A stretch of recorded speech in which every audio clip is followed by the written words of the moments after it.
శిక్ష విధించుకొనిన వాడై. ఈ భూమి మీద ఉన్నటువంటి మానవులందరూ కూడా దేవుని చేత సృజించబడిన వారే. అయినప్పటికీ దేవుని యొక్క మాటను అతిక్రమించడాన్ని బట్టి, దేవుని యొక్క మాటకు విధేయత చూపకపోవడాన్ని బట్టి మానవుడు ఏమైనాడంటే మార్గము తప్పిపోయినాడు. దేనిని బట్టి మానవుడు మార్గం తప్పిపోయినాడంటే దేవుని మాట వినకపోవడాన్ని బట్టి. అందుకే ఇక్కడ రాయబడతా వచ్చింది, అట్టివాడు మార్గము తప్పిపోతూ వచ్చినాడు మానవుడు.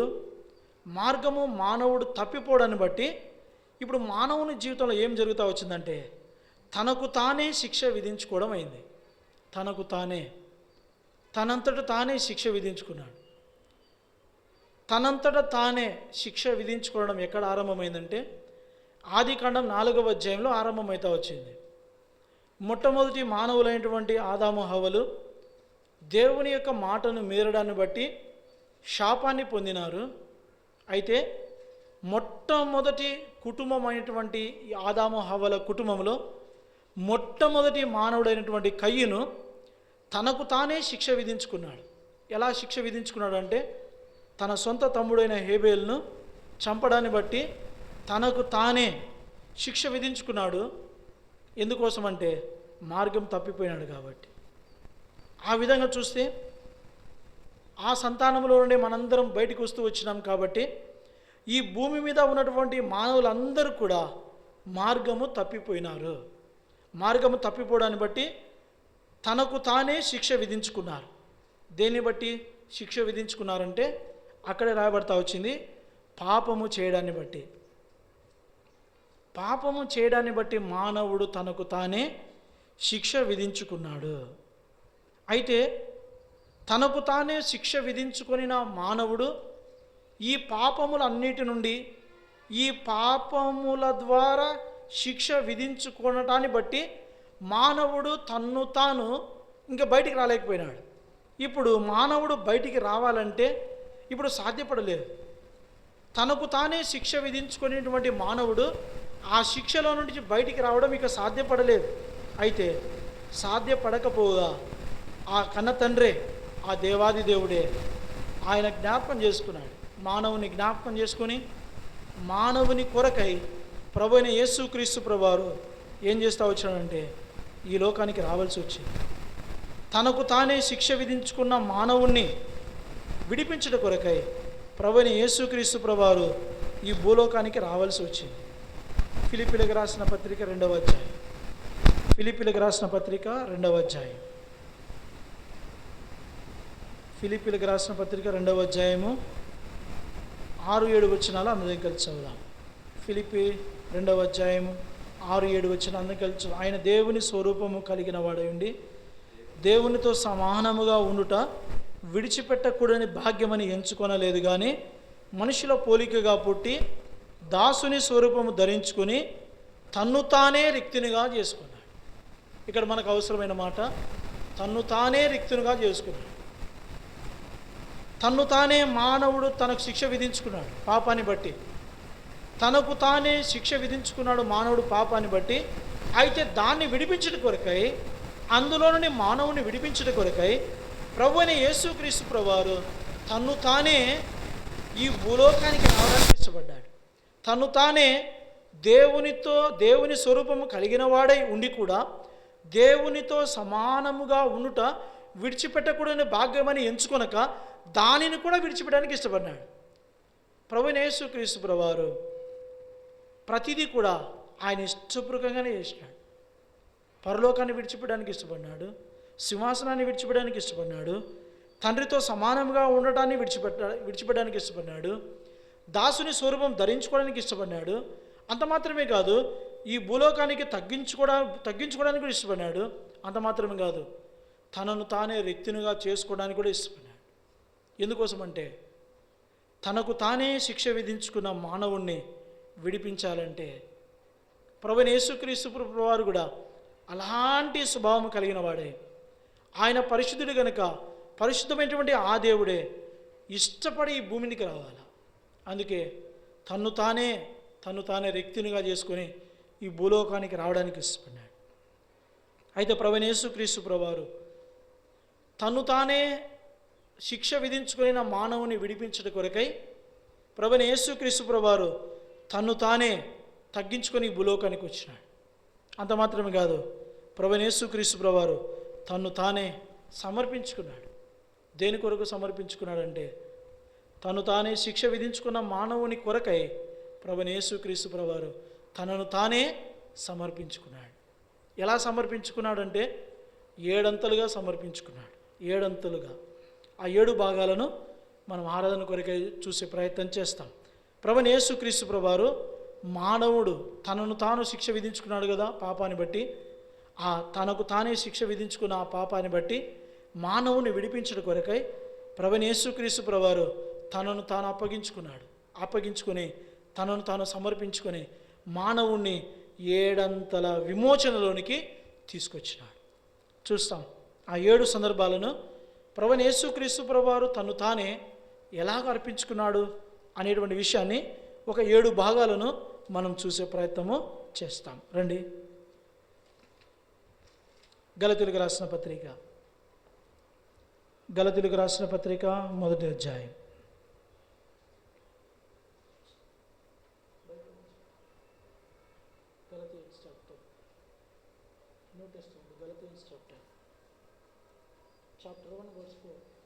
గలతీయులకు రాసిన పత్రిక మొదటి అధ్యాయము 4వ వచనం చదువుదాం.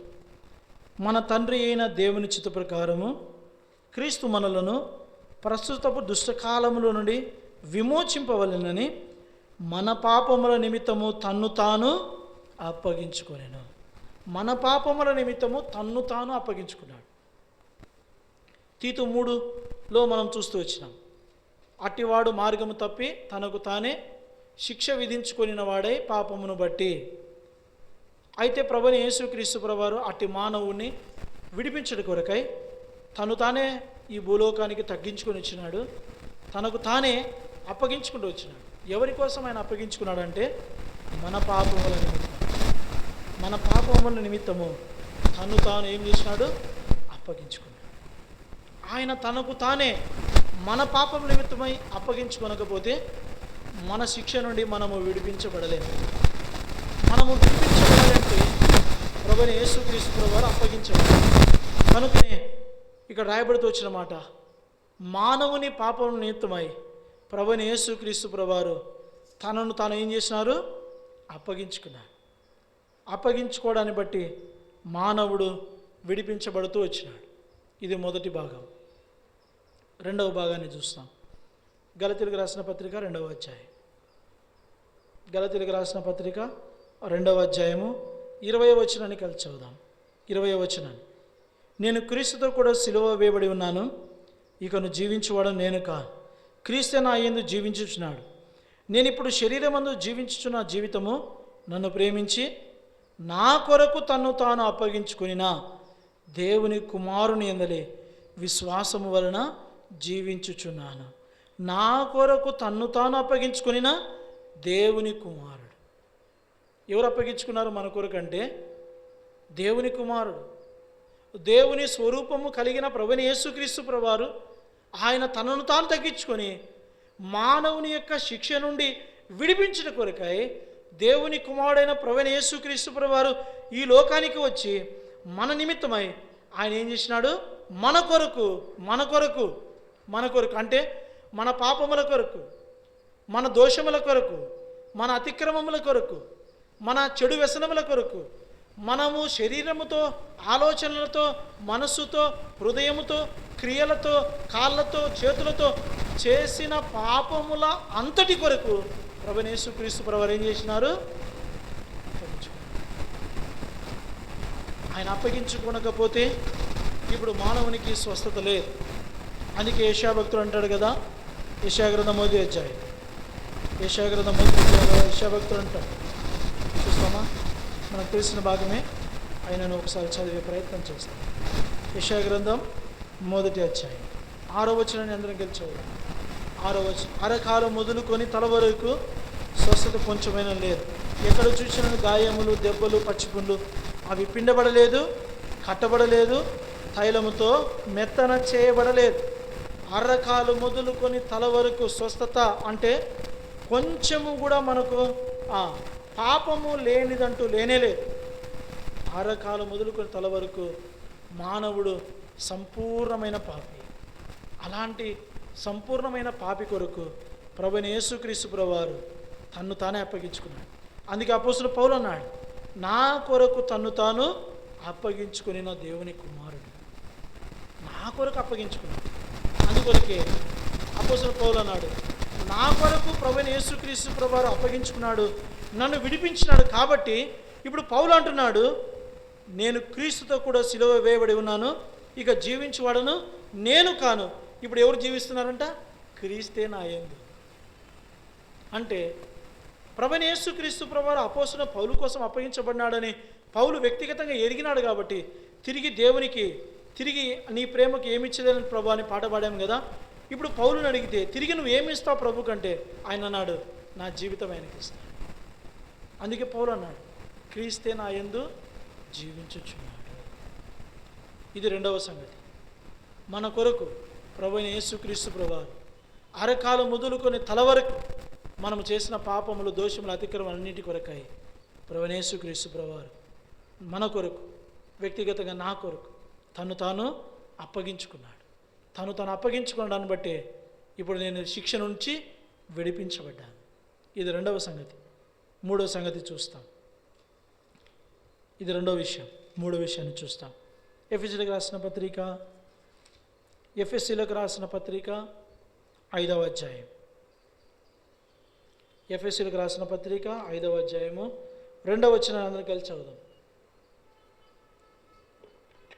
క్రీస్తు మిమ్మును ప్రేమించి పరిమళ వాసనగా ఉండుటకు మన కొరకు తను తాను దేవునికి అర్పణగాను బలిగాను అప్పగించుకొనెను.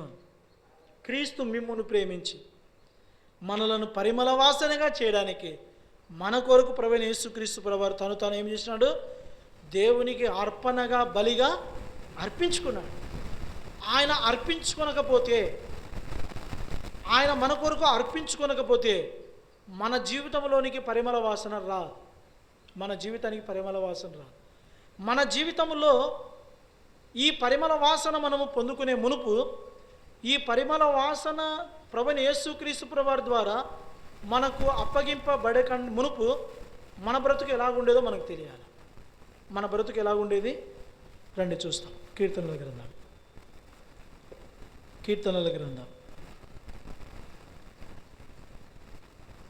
38వ కీర్తన. కీర్తనల గ్రంథము 38వ కీర్తన చదువుదాం. 3 నుంచి 5వ వచనం వరకు అందరం కలిసి చదువుదాం. నీ కోపాగ్ని వలన ఆరోగ్యము నా శరీరమును విడిచిపోయెను. నా పాపమును బట్టి నా ఎముకలలో స్వస్థత లేదు. నా దోషములు నా తల మీదుగా పొర్లిపోయినవి. నేను మోయలేని బరువులు నా మీద మోపబడినవి. నా మూర్ఖత వలన కలిగిన నా గాయములు దుర్వాసన గలవై ఉన్నాయి. ఇది మన బ్రతుకు. మానవుని బ్రతుకు పరిమళ వాసనగా చేయబడే కంటే మునుపు ఎలాగుండేదంటే దుర్వాసన. ఇంకా మానవుని బ్రతుకు ఎలాంటిదో చూస్తాం. రండి, రోమిలికి రాసిన పత్రిక, రోమ్ చాప్టర్ 3. రోమిలికి రాసిన పత్రిక 3వ అధ్యాయం, చాప్టర్ 3 3వ అధ్యాయం. దయచేసి అందరం కలిసి చదువుదాం. ఎన్నో వచనము? 13వ వచనం చదువుదాం. 13వ వచనం చదువుదాం. వారి గొంతుక తెరిచిన సమాధి. చాలు, ఇక్కడ రాయబడిన మాట తెరిచిన సమాధి. చనిపోయిన వ్యక్తిని పాతి పెడతారు సమాధిలో. తిరిగి సమాధి కట్టేటప్పుడు నీవు తిరిగి ఆ సమాధిలో పెట్టెను ఏం చేస్తారు? మళ్ళీ బయటికి తీస్తారు. అలాంటప్పుడు చూడాల సమాధి యొక్క వాసన. సమాధిలో పెట్టేటప్పుడైతే మనము అనేక రకాల స్ప్రేలు చేస్తాం, కానీ ఎన్ని స్ప్రేలు చేసినా ఒకసారి కనుక ఆ సమాధిని ఒక వారం తర్వాతనో లేకుంటే 10 రోజుల తర్వాతనో ఒకవేళ తెరిచినారనుకోండి, అప్పుడు తెలుస్తుంది ఆ సమాధి యొక్క గొప్పతనం. అపోస్తలుడైన పౌలు అన్నాడు, వారి గొంతుక తెరిచిన సమాధి అని. మానవుని బ్రతుకు ఎలాంటిదంటే దుర్వాసన గలది, రెండవది తెరచిన సమాధి లాంటిది. ఎంత భయంకరమైన కంపు కొట్టేటువంటి జీవితం అంటే మానవుని జీవితము. మానవుని జీవితంలో భయంకరమైనటువంటి దుర్వాసన. ఏదైనా ఒక జంతువు రోడ్డు మీద చచ్చిపోతే ఒక 3-4 రోజులైనా, లేదా ఒక వారం రోజులైనా, ఒక 10 రోజులైనా ఆ స్మెల్ తట్టుకొని మనం వెళ్ళిపోవచ్చు. ఒకవేళ మానవుడు చనిపోయి ఫ్రీజర్లో కనుక ఒక 3-4 దినాలు పెట్టకుండా ఉంటే అప్పుడు తెలుస్తుంది మానవుని యొక్క కంపు. ఏ జంతువు కూడా అంత కంపు కొట్టదు. మానవుని దగ్గర ఉన్నంత కంపు ఇంకా భూమి మీద దేని దగ్గర లేదు. అందుకే ప్రభువైన యేసుక్రీస్తు ప్రభువారు అర్పించుకున్నాడు. ఎవరి కోసం అర్పించుకున్నాడంటే దుర్వాసనతో, చెడు తెరిచిన సమాధి స్వభావం కలిగినటువంటి మానవుని యొక్క కంపు అంతా తీసివేటి కొరకై, ఈ పాపాన్ని బట్టి ఈ కంపంతా తీసివేటి కొరకై ప్రభువైన యేసుక్రీస్తు ప్రభువారు దేవునికి తన్ను తాను అర్పణగా, బలిగా అర్పించుకున్నాడు. పానార్పణముగా పోయబడ్డాడు. ఆ పానార్పణముగా పోయబడ్డాడు కనుకనే ఆ కలువరి శిలువలో ప్రభువైన యేసుక్రీస్తు ప్రభువారి యొక్క రక్తము ధారలుగా కారుతూ అవి మానవుని మీద స్రవించడాన్ని బట్టి, అవి మానవుని మీద పరీక్షించబడ్డాన్ని బట్టి మానవుని యొక్క దుర్వాసన, మానవుని యొక్క దుర్గంధము, మానవుని యొక్క తెరిచిన సమాధి కంపు, ఇదంతా కూడా ప్రభువైన యేసుక్రీస్తు ప్రభువారి రక్తము చేత ఇదంతా పాతదంతా కొట్టుకొని పోయి ఇప్పుడు మానవుని జీవితంలోకి ఏమొచ్చిందంటే పరిమళ వాసన. అందుకే ఒక భక్తుడు అంటాడు, క్రైస్తవుడు ఈ లోకానికి పరిమళ వాసనగా ఉండాలని. క్రైస్తవుడు ఈ లోకానికి పరిమళ వాసనగా ఉన్నాడు కనుకనే ఈరోజు సాతానుడు ఏమాత్రము కూడా ఇష్టపడకుండా ఉన్నాడు. అయితే దేవుడు మనల్ని ప్రభువైన యేసుక్రీస్తు ప్రభువారి ద్వారా పరిమళ వాసనగా చేసినాడు. ఇది ప్రభువైన యేసుక్రీస్తు ప్రభువారి యొక్క అర్పణ ద్వారా, ఇది ప్రభువైన యేసుక్రీస్తు ప్రభువారి యొక్క బలియాగం ద్వారా మానవుని జీవితంలోనికి పరిమళ వాసన వచ్చింది. ఎంత గొప్ప ప్రేమామయుడు ఆయన మన కొరకు అర్పించుకుని మనల్ని పరిమళ వాసనగా చేసినాడు. నన్ను పరిమళ వాసనగా చేసిన ప్రభువా, నా కొరకు అప్పగించుకునిన ప్రభువా, నా కొరకు అర్పించుకునిన ప్రభువా, నీకు వందనాలని మనం చెల్లించబద్దులమై ఉన్నాం. ఇది 3వ సంగతి. 4వ సంగతి చూస్తాం రండి. ఎఫెసీయులకు రాసిన పత్రిక 5వ అధ్యాయము 25 నుండి 27 వరకు కలిసి ఉన్నాయి. అందరం కలిసి చదువుదాం.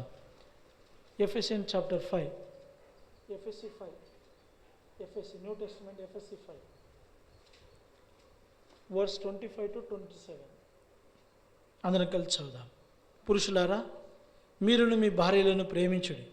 అటువలే క్రీస్తు కూడా సంఘమును ప్రేమించి అది కలంకమైనను ముడతైనను అట్టిది మరి ఏదైనాను లేక పరిశుద్ధమైనదిగాను నిర్దోషమైనదిగాను మహిమగల సంఘముగాను ఆయన తన ఎదుట దాన్ని నిలబెట్టుకొనవలెనని వాక్యము చేత ఉదక స్నానము చేత దానిని పవిత్రపరిచి పరిశుద్ధపరచుటకై దాని కొరకు తను తాను అప్పగించుకొనేను. పరిశుద్ధపరచుటకై దాని కొరకు, దేని కొరకు? మార్గము తప్పిపోయిన దాని కొరకు, శిక్ష విధించుకుని దాని కొరకు, పాపము చేత శిక్ష తనకు తానే విధించుకునేటువంటి మానవుని బ్రతుకు కొరకు ప్రభువైన యేసుక్రీస్తు ప్రభువారు ఏం చేసినారు? అప్పగించుకున్నాడు. అప్పగించుకొని ప్రభువైన యేసుక్రీస్తు ప్రభువారి యొక్క రక్తము చేత పరిశుద్ధపరచాలని, ప్రభువైన యేసుక్రీస్తు ప్రభువారి యొక్క వాక్యం చేత పరిశుద్ధపరచాలని, వాక్యము చేత ఉదక స్నానము చేత మనల్ని పరిశుద్ధపరచాలని ప్రభువైన యేసుక్రీస్తు ప్రభువారు ఏం చేసినాడు? పరిశుద్ధుడైన ప్రభువైన యేసుక్రీస్తు ప్రభువారు మార్గం తప్పిపోయిన, శిక్ష విధించుకునిన, పాపము చేత మార్గం తప్పిపోయిన మానవుని కొరకు తన్ను తాను అప్పగించుకున్నాడు. కాబట్టి ఈరోజు మనము పరిశుద్ధుల జాబితాలో చేర్చబడ్డాము. ఈరోజు మనము పరిశుద్ధుడైన దేవుని ఆరాధిస్తున్నామంటే మనలో ముడత, కలంకము, డాలు, మలినము లేదని కాదు, అంతా కూడా ప్రభువైన యేసుక్రీస్తు ప్రభువారి కలువరి శిలువ రక్తం చేత అది కలంకము లేనిదిగా, అది ముడత లేనిదిగా, అది డాలు లేనిదిగా, మట్టిది మరి ఏది కూడా లేకుండా ప్రభువైన యేసుక్రీస్తు ప్రభువారు ఈ వాక్యం చేత మనల్ని ఉదక స్నానం చేయించి ఆ రక్తం చేత మనలను పవిత్రపరిచి ఆయన కొరకు పరిశుద్ధపరుచుకొని ఆయన కొరకు ఈరోజు మనం పరిశుద్ధులుగా ఆరాధించిన కొరకై ప్రభువైన యేసుక్రీస్తు ప్రభువారు మన కొరకు ఏం చేసినాడు? తన్ను తాను అప్పగించుకున్నాడు. ఇది 4వ విషయం. 5వ విషయాన్ని చూస్తాం రండి. 5వ విషయం తీతుకు రాసిన పత్రిక 2వ అధ్యాయం. తీతుకు రాసిన పత్రిక 2వ అధ్యాయం. అందరం కలిసి చదువుదాం. 14వ వచనం.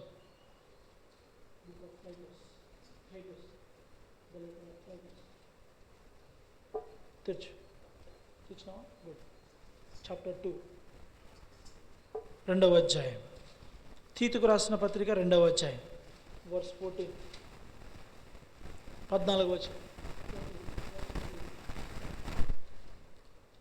ఆయన సమస్తమైన దుర్నీతి నుండి మనలను విమోచించి సత్క్రియలందు ఆసక్తి గల ప్రజలను తన కోసం పవిత్రపరుచుకుని తన సొత్తుగా చేసుకుంటకు తను తానే మన కొరకు అర్పించుకుని. ఎందుకు ప్రభువైన యేసుక్రీస్తు ప్రభువారు మన కొరకు అర్పించుకున్నాడంటే చూస్తున్నాం. 5వ విషయం, తన సొత్తుగా మనం ఉండాలని. తన సొత్తుగా మనం చేసుకోవాలని. మనము సాతాను తొత్తుగా ఉండాలని కాదు, సాతాను యొక్క సొత్తుగా మనం ఉండాలని కాదు, పాతాళం యొక్క సొత్తుగా మనం ఉండాలని కాదు, మరణం యొక్క సొత్తుగా మనం ఉండాలని కాదు, సమాధి యొక్క సొత్తుగా మనం ఉండాలని కాదు. అపరిమితముగా పాతాళము నోరు తెరుచుకుని ఉందని చదువుతాం యెషయా గ్రంథంలో. మనల్ని మృంగాలని, దాని సొత్తుగా మనల్ని చేయాలని కాదు. కానీ పాతాళ బలములో నుండి, మరణ బలములో నుండి, సమాధి బలములో నుండి, శత్రు యొక్క హస్త బలములో నుండి మనలందరినీ కూడా విడిపించి తన సొత్తుగా చేసుకోవాలని ప్రభువైన యేసుక్రీస్తు ప్రభువు తన్ను తానే మన కొరకు ఏం చేసినాడు? అర్పించుకున్నాడు. అందుకే అపోస్తలుడైన పౌలు అంటాడు కదా, కొరింథీయులకు రాసిన మొదటి పత్రికలో ఏమంటాడు? చదువుదాం. 6వ వచనం. 1 Corinthians, 1 కొరింథీ 6 19-20 వచనం కలిసి చదువుదాం. Verse 19 and 20. 1 Corinthians chapter 6. మీ దేహము దేవుని వలన మీకు అనుగ్రహింపబడి మీలోనున్న పరిశుద్ధాత్మక ఆలయం ఉన్నదని మీరు ఎరుగరా? మీరు మీ సొత్తు కారు. ఇప్పుడు ఎవరు మనమైతే? మనం ఎవరము? మీరు మీ సొత్తు కారు అంటే ఇంక ఇప్పుడు ఎవరు సొత్తు? మనము విలువ పెట్టి కొనబడిన వారు గనుక మీ దేహముతో దేవుణ్ణి మహిమపరచండి. ఇప్పుడు మనము దేవుని సొత్తు అని అర్థం. మీరు విలువ పెట్టి కొనబడిన వారు, మీరు దేవుని సొత్తు. ఇంకా అదే పౌలు అంటాడు, చదవండి. 23వ వచనం. 23వ వచనం చూద్దాం. 23వ వచనం చూద్దాం. మీరు విలువ పెట్టి కొనబడిన వారు గనుక మనుషులకు దాసులు కాకుడి. మీరు విలువ పెట్టి కొనబడిన వారు. ఏ విలువ పెట్టి కొన్నాడంటే ప్రభు అయిన యేసుక్రీస్తు ప్రభువారు తన ప్రాణం అనేటువంటి విలువను పెట్టి, యేసు ప్రభువారి ప్రాణమును పెట్టి, ఆ ప్రాణం యొక్క విలువ ఎంతో గొప్పది. అందుకే కీర్తనకాడు అంటాడు, ఏమంటాడు? కీర్తన 49:9. కీర్తనల గ్రంథము 49వ కీర్తన 49వ కీర్తన చదువుదామా అందరం కలిసి? 9వ వచనాన్ని అందరం కలిసి చదువుతాం. వారి ప్రాణ విమోచన ధనము బహు గొప్పది, అది ఎన్నడీ తీరక అటుండవలసిందే. బహు గొప్పది. మన కొరకు ప్రభువైన యేసుక్రీస్తు ప్రభువారు పెట్టినటువంటి ప్రాణం యొక్క విలువ బహు గొప్పది. ఆ గొప్పదైనటువంటి విలువను పెట్టి ప్రభువైన యేసుక్రీస్తు ప్రభువారు మనల్ని ఏం చేసినాడు? కొన్నాడు అనే మాట బైబిల్లో ఉంది. ప్రకటన గ్రంథం చదువుదాం. ప్రకటన గ్రంథం 5వ అధ్యాయం. ఆయన మనల్ని కొన్నాడు. మీరు విలువ పెట్టి కొనబడిన వారు అని ఉంది కదా, ఆయన మనలను కొన్నాడు అనే మాట రాస్తుంది బైబిల్లో. చదువుదాం. ప్రకటన గ్రంథం 5వ అధ్యాయం. 5వ అధ్యాయం చదువుదాం. 9-10 వచనాలు కలిసి చదువుదాం. 9-10 వచనాలు కలిసి చదువుదాం. ఆ పెద్దలు, నీవు ఆ గ్రంథమును తీసుకుని దాని ముద్రలను విప్పుటకు యోగ్యుడవు.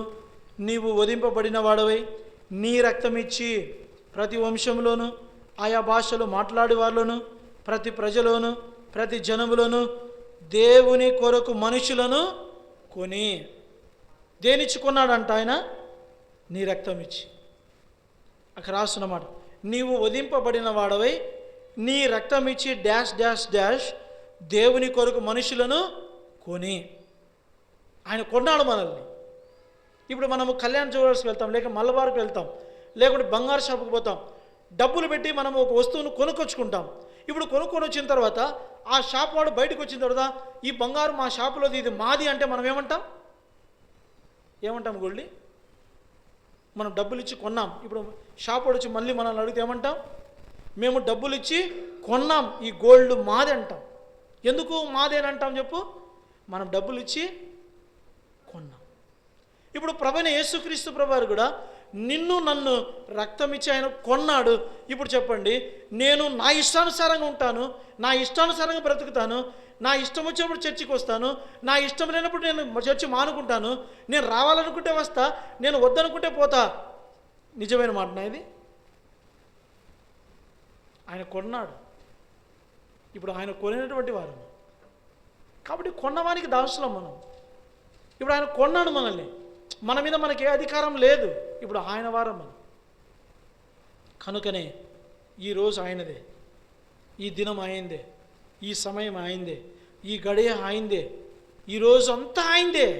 కాబట్టి ఈరోజు మనది కాదు.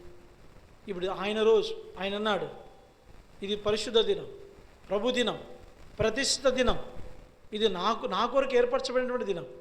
కానీ ఆ దినాన్ని కూడా మనం లెక్క చేయని వారంగా ఉన్నాం. కారణం ఏంటంటే దేవుని యొక్క త్యాగాన్ని మనం గుర్తించని వారంగా ఉన్నాం. దేవుడు లెక్క అడుగుతాడు. ఒకరోజు అడుగుతాడు ఆయన, నేను నిన్ను కొన్నాను, రక్తం ఇచ్చుకున్నా, నా ప్రాణం ఇచ్చుకున్నా. అందుకే తీతుతో అన్నాడు పౌలు, దేవుని సొత్తుగా ఆయన సొత్తుగా మనల్ని చేసుకోవాలని మన కొరకు ఏం చేసినాడు? తను తానే మన కొరకు అర్పించుకున్నాడు. తీతు 2:14 తన సొత్తుగా చేసుకోవడానికి, తన సొత్తుగా. ఇప్పుడు ఆయన సొత్తు, ఆయన సొత్తైన ప్రజలం, ఆయన సొంత జనం అని రాస్తుంది బైబిల్లో. మనం ఆయన సొంత జనం, ఆయన సొంత జనం. అందుకోసమే ఆయన బిడ్డలముగా, ఆయన సొత్తుగా మనం ఉండాలని ఆయన మన కొరకు తను ఏం చేసినాడు? అర్పించుకున్నాడు. ఇది 5వ విషయం. 6వ విషయాన్ని చూస్తాం రండి. పేతురు రాసిన మొదటి పత్రిక 2వ అధ్యాయము 23వ వచనం అందరం కలిసి చదువుదాం.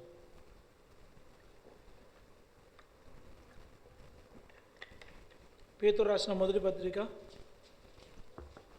2వ అధ్యాయము 23వ వచనాన్ని అందరం కలిసి చదువుదాం. 23వ వచనం, ఆయన దూషింపబడియు బదులు దూషింపలేదు, ఆయన శ్రమ పెట్టబడియు బెదిరింపక న్యాయముగా తీర్పు తీర్చు దేవునికి తను తాను అప్పగించుకొనెను. న్యాయముగా తీర్పు తీర్చు దేవునికి. ఈ మాట మనకు అర్థం కావాలి. మనం చదివిన మొట్టమొదటి మాట, మూల పాఠం మనం చదివాం కదా, అట్టివాడు మార్గము తప్పి తనకు తానే శిక్ష విధించుకున్నవాడై పాపము చేయకుండా ఉండకుండాని బట్టి అని ఉంది కదా. ఇప్పుడు మానవుడు పాపం చేసినాడు కాబట్టి ఇప్పుడు రోమా 6:23లో రాసింది. ఏమని రాసింది? రోమా 6:23లో పాపము వలన వచ్చు జీతము మరణము అని రాస్తుంది. ఇప్పుడు రోమా 3:23లో రాస్తుంది. ఏమని రాస్తుందంటే ఏ భేదము లేదు, అందరూ పాపము చేసి దేవుడు అనుగ్రహించు మహిమను పొందలేకపోతున్నారు. అందరూ పాపం చేసినారు, ఏ భేదం లేదు. ఇప్పుడు అందరూ పాపము చేయడాన్ని బట్టి ఇప్పుడు రోమా 5:12 ప్రకారము ఒక మనుషుని వలన పాపము, ఆ పాపం వలన మరణము లోకంలోనికి ఎలాగూ ప్రవేశించనో మనుషులందరూ పాపము చేయడాన్ని బట్టి ఇప్పుడు మరణం అందరికీ ఏమైంది? సంప్రాప్తమైంది.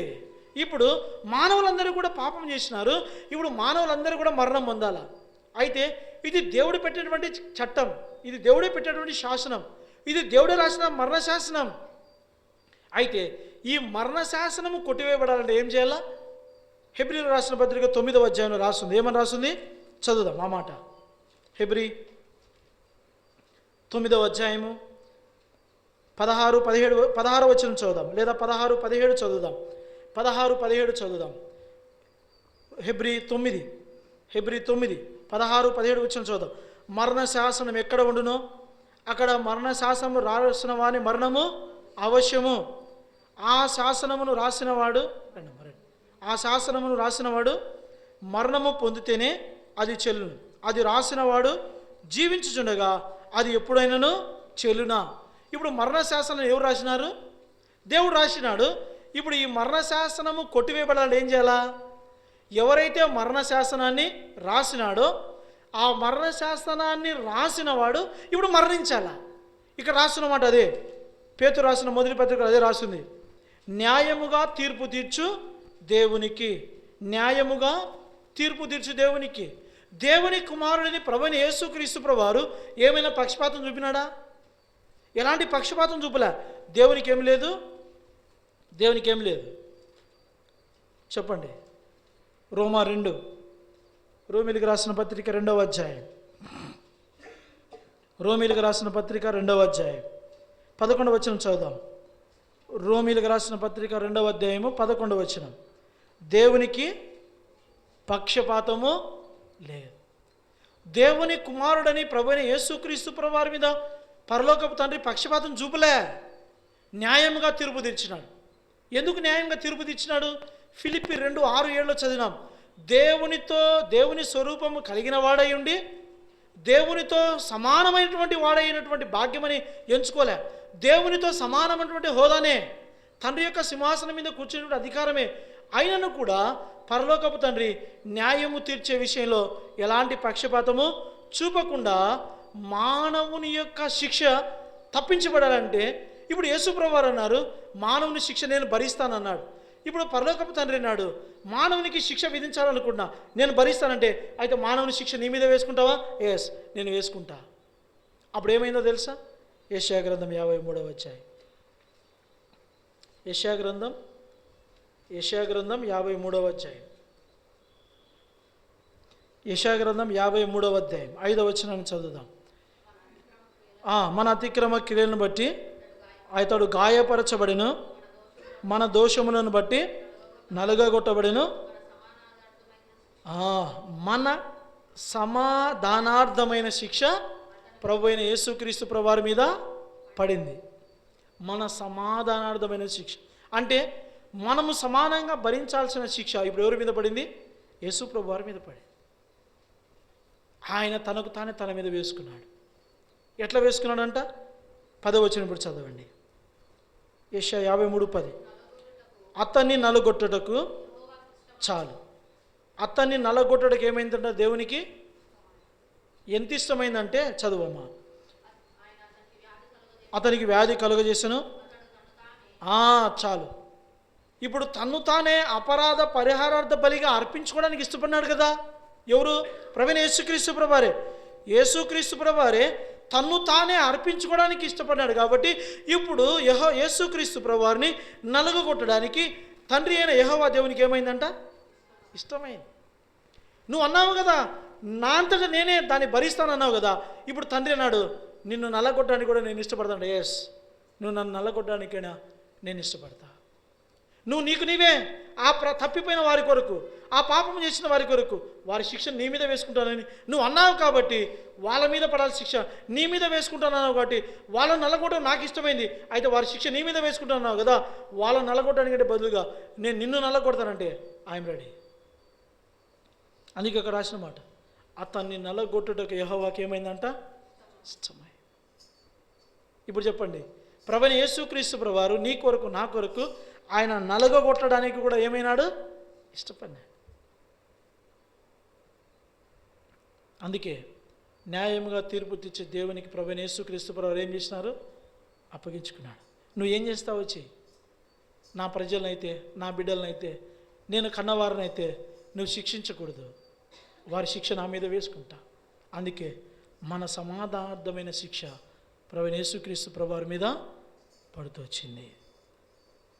ఇది ఎన్నో విషయము? ఎన్ని విషయాలు చూసాం ఇప్పటిదాకా మనము? 6 విషయాలు చూసాం. చివరిగా 7వ విషయాన్ని చూసి ముగిస్తాం. తిమోతికి రాసిన మొదటి పత్రిక, తిమోతికి రాసిన అపోస్తలుడైన పౌలు తిమోతికి రాసిన మొదటి పత్రిక 2వ అధ్యాయం. తిమోతికి రాసిన మొదటి పత్రిక 2వ అధ్యాయము అందరం కలిసి చదువుదాం. 6వ వచనం. తిమోతి 2:6. ఈయన అందరి కొరకు విమోచన క్రయధనముగా తన్ను తానే సమర్పించుకొని. ఎవరి కోసం అంట? అందరి కోసం. అందరి కోసం. ఆయన అందరి కోసము క్రయధనముగా, పానార్పణముగా ఆయన తన ప్రాణాన్ని, తన రక్తాన్ని అందరి కొరకు ధారపోసినాడు. అందరి కొరకు, అందరి పాపముల కొరకు, అందరి దోషముల కొరకు, అందరి అతిక్రమముల కొరకు, అందరి అంటే ఈ లోకములో ఎందరైతే పుట్టినారో వారందరి కోసం, వారందరి కోసం. అందుకే ప్రభువైన యేసుక్రీస్తు ప్రభువారు అందరి కొరకు విమోచన క్రయధనముగా ఆయన తన్ను తాను సమర్పించుకోవడాన్ని బట్టి ఇప్పుడు యేసుక్రీస్తు ప్రభువారి గురించి ఒక శ్రేష్టమైన మాట బైబిల్ గ్రంథంలో రాయబడతా వచ్చింది. అపోస్తల కార్యములు 10వ అధ్యాయము, అపోస్తల కార్యములు 10వ అధ్యాయము 36వ వచనాన్ని చదువుదాం. అపోస్తల కార్యములు 10వ అధ్యాయము 36వ వచనం. యేసుక్రీస్తు, చెప్పండి, యేసుక్రీస్తు అందరికీ ప్రభు. ఎందుకు అందరికీ ప్రభు? యేసుక్రీస్తు అందరికీ ప్రభు ఎందుకైనాడు? యేసుక్రీస్తు ప్రభు అందరికీ ప్రభు ఎందుకైనాడు అంటే ఆయన అందరి కోసం ఏం చేసినాడు? విమోచన క్రయధముగా తను తాను అప్పగించుకున్నాడు, సమర్పించుకున్నాడు, పానార్పణముగా పోయబడ్డాడు. కాబట్టి ఇప్పుడు యేసుక్రీస్తు ప్రభువారు ఈ లోకములలో ఉన్నటువంటి మానవులందరికీ కూడా యేసుక్రీస్తు ప్రభువారు ప్రభు. ప్రభు అనే మాట చాలా పెద్ద మాట బైబిల్ గ్రంథంలో. బైబిల్ గ్రంథం అంతట్లో చాలా పెద్ద మాట ఏ మాట అంటే ప్రభు అనే మాట. అందుకే ప్రభు అనే మాట కేవలం ఒక్కరికి మాత్రమే ఉంటుంది, ఒక్కరికి మాత్రమే ఉంటుంది. అది ఎవరికి వర్తించింది, ఎవరికి అది ఆపాదించబడింది అని అంటే ఈ మాట మీకు ఒక్క మాట చూపించి ముగించి మనం ఆరాధనకి వెళ్ళే ప్రయత్నము చేస్తాం. ప్రభు అనే మాట ఒక్కటి మనం చూస్తాం. కొరింథీయులకు రాసిన మొదటి పత్రిక 8వ అధ్యాయము. కొరింథీయులకు రాసిన మొదటి పత్రిక 8వ అధ్యాయము చదువుదాం. 6వ వచనాన్ని అందరం కలిసి చదువుదాం. కొరింథీయులకు రాసిన మొదటి పత్రిక 8వ అధ్యాయము 6వ వచనం. ఆకాశమందైనను భూమి మీదనైనను దేవతలు అనబడినవి ఉన్నను, మనకు ఒక్కడే దేవుడు ఉన్నాడు, ఆయన తండ్రి. ఆయన నుండి సమస్తము కలిగెను, ఆయన నిమిత్తము మనమున్నాం. మరియు మనకు ప్రభు ఒక్కడే, ఆయన ఎవరైనా. ఇప్పుడు ప్రభు అనే మాట ఎవరికి మాత్రమే వర్తిస్తుంది? యేసుక్రీస్తు ప్రభువుకు తప్ప ఎవరికి వర్తించదు. యేసుక్రీస్తే మనకు ఒక్కడే ప్రభు, మనకు ప్రభు ఒక్కడే, ఆయన యేసుక్రీస్తు. ఎవరిచ్చినారు ఈ ఆధిక్యత అంటే ఇది తండ్రిది.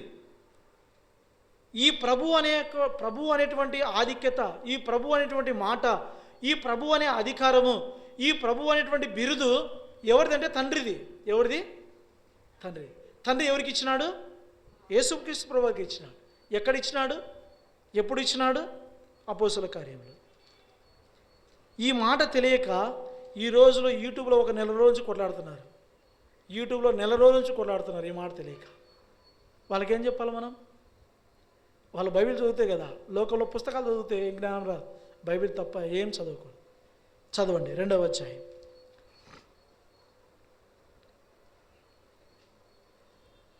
2వ అధ్యాయం అర్థం చేసుకుంటూ చదువుదాం. 36వ వచనాన్ని. అపోస్తల కార్యములు 2వ అధ్యాయము 36వ వచనాన్ని అందరం కలిసి చదువుదాం. మీరు సిలువ వేసిన ఈ యేసునే దేవుడు ప్రభువుగాను క్రీస్తుగాను నియమించెను. ఈ యేసును ఎవరు ప్రభువుగా క్రీస్తుగా నియమించినారు? దేవుడే. అక్కడ రాస్తున్నమాట, మీరు సిలువ వేసిన ఈ యేసునే దేవుడు ఏం చేసినాడంట? ప్రభువుగాను క్రీస్తుగాను నియమించినాడు. ఇప్పుడు దేవుడు అంటే తండ్రి. ఇప్పుడు తండ్రి ఏం చేసినాడు? యేసుక్రీస్తు ప్రభువారిని ప్రభువుగా నియమించినాడు. ఎప్పుడు నియమించినాడు? సిలువ వేయబడిన తర్వాత. ఎప్పుడైతే ఆయన అందరి కొరకు విమోచన క్రయధనముగా కలవరి సిలువకు అప్పగించుకోవడానికి ఆయన ఇష్టపూర్వకంగా ఇష్టపడ్డాడు, తండ్రి మనసు కూడా కరిగింది. ఏమంటే, నేను కూడా చేయలేనిది ఎవరు చేసినారు? కుమారుడు చేసినాడు. అందుకే దేవుడైన తండ్రి ఇప్పుడు ఈ యేసుని ఏం చేసినాడు? ప్రభువుగాను క్రీస్తుగాను నియమించినాడు. ఇది అంతర్గతంగా లోనున్నటువంటి సత్య విషయం. ఈ విషయం ఎరగక ఈనాడు క్రైస్తవ్యంలో ఉన్న విశ్వాసాన్ని, క్రైస్తవ్యంలో ఉన్నటువంటి విశ్వాసులను ప్రోత్సహించే ఈ వాక్యాన్ని కూడా తప్పుదో పడిచేటువంటి బోధలు 2 నెలల నుంచి ఈరోజు గొడవ పడుతున్నారు. పెద్ద పెద్ద ప్రసంగికులు అనుకునేవారు. వాస్తవానికి నేను నిజం చెప్తున్నా, ఈరోజు నేను సింగపూర్లో ఉండాల్సిన వాడిని. ఎందుకు నేను సింగపూర్కి పోలేదంటే, ఈ దుర్బోధ చేసేటువంటి ఒక దుర్బోధకుడు సింగపూర్కి పోయేటువంటి బ్యాచ్లో ఆయన కూడా ఒక వర్తమానికుడిగా అక్కడికి వచ్చినాడు. వాస్తవానికి నేను వాళ్ళతో పాటు గ్రూపులో పోతే ఆయనతో పాటు కలిసి నేను వాక్యం చెప్పాల్సి ఉంది. నేను ముందే చెప్పిన, బ్రదర్ నాకు రావడానికి నాకు ఇష్టం లేదు. ఎందుకంటే మనలో కూడా తెలియకుండా కొంతమంది దుర్బోధకులు ఉన్నారు. వాళ్ళు సాతాను యొక్క ప్రజగా ఉన్నారు. వారితో కలిసి పరిచయం చేయడం నాకు ఇష్టం లేదు. అందుకోసమే నేను సింగపూర్కు మీతో పాటు కలిసి రాలేను అని చెప్పి వాళ్ళకి నిర్మోహమాటంగా చెప్పిన. ఒకవేళ నేనే కనుక వాళ్ళతో పాటు కలిసి వెళ్ళి ఉంటే ఖచ్చితంగా దేవుడు నన్ను కూడా అంగీకరించాడు. అందుకోసమే సింగపూర్కు వెళ్ళే పని నేను పెట్టుకోలేదు, దాన్ని రిజెక్ట్ చేసేసిన. ఎందుకంటే ఈ ఒక్క మాటను బట్టి ఆ సింగపూర్కి వెళ్ళినటువంటి వారి జాబితాలో ఒక దుర్బోధకుడు యేసు ప్రభు దేవుడే కాదన్నాడు, యేసు ప్రభు ప్రభువే కాదన్నాడు. ఇంకేం చెప్పాలి ఆయనకి? ఈ సత్యం తెలియదు. యేసు ప్రభు వారిని ఆ దేవుడే ప్రభువుగా క్రీస్తుగా నియమించాడు. ఎందుకొరకు నియమించంటే, ఆయన అందరి కొరకు విమోచన క్రయధనముగా తనను తాను అర్పించుకున్న కారణాన్ని బట్టి అపోస్తలుల కార్యం 10:36 ప్రకారంగా ఆయన అందరికీ ప్రభు అయినాడు. అంత మాత్రమే కాదు, తండ్రి చేత నియమించబడ్డాడు ఆయన ప్రభుగా ఉండడానికి. ఇప్పుడు ప్రభు ఒక్కడే. ఆ ఒక్కడైన ప్రభు ఎవరు? యేసుక్రీస్తు ప్రభువారే. ఆ యేసుక్రీస్తు ప్రభువారే మనందరి కొరకు 7 అంతలుగా తనను తనేం చేసినాడు? సమర్పించుకున్నాడు. ఇప్పుడు మనము పరలోకపు తండ్రికి మన ఆరాధన అర్పించాలా. ఎవరి ద్వారా అర్పించాలంటే ఈ ప్రభు ద్వారానే. ప్రభు అయిన యేసుక్రీస్తు నామములో నా ఆరాధన నీకు సమర్పిస్తున్నాను తండ్రి అని మనం ఆరాధన సమర్పిస్తేనే ఆ తండ్రి మన ఆరాధన అంగీకరిస్తాడు. ప్రభు అయిన యేసుక్రీస్తు నామము అనే మాట మనం పలకకుండా మన ఆరాధన మనం సమర్పిస్తే మన ఆరాధన తండ్రి అంగీకరించాడు. ఎందుకంటే తండ్రి దేనినైనా అంగీకరించాలంటే యేసు ప్రభు లేకుండా ఏది కూడా ఆయన అంగీకరించాడు. అందుకే ఇప్పుడు మన ఆరాధన ఎవరి ద్వారా అర్పించాలో తండ్రికి? యేసు ప్రభు నామంలో. యేసు ప్రభువా, నా హృదయపూర్వకమైన ఆరాధన నీకే సమర్పిస్తున్నాను తండ్రి అని మనం అర్పిస్తే తండ్రి మన ఆరాధన ఏం చేస్తాడు? అంగీకరిస్తాడు. అందుకే పౌలు ఈ మాట పలికినాడు. ఏమని పలికినాడు? రోమా 12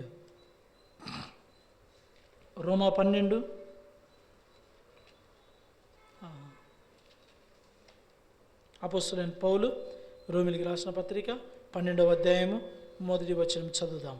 రోమా 12:1. కాబట్టి సహోదరులారా, పరిశుద్ధమును దేవునికి అనుకూలమైన సజీవ యాగముగా మీ శరీరములను ఆయనకు, ఇప్పుడు చెప్పండి, ఆయనకు మనము సమర్పించుకోవడానికి మనం సిద్ధంగా ఉన్నామా? ప్రభువైన యేసుక్రీస్తు ప్రభువారు మన కొరకు సమర్పించుకోవడానికి ఆయన సిద్ధపడ్డాడా? ఇష్టపూర్వకంగా సిద్ధపడ్డాడు. అయితే ఆయనకు నీ హృదయార్పణ, నీ సమర్పణ ఆయనకు సమర్పించడానికి నువ్వు సిద్ధపడుతున్నావా? సిద్ధపడి యథార్థముగా ఆత్మతో సత్యముతో ప్రభువుకు మన ఆరాధన మనం ఏం చేస్తాం? సమర్పిస్తాం. ఆరాధనకి వెళ్తాం.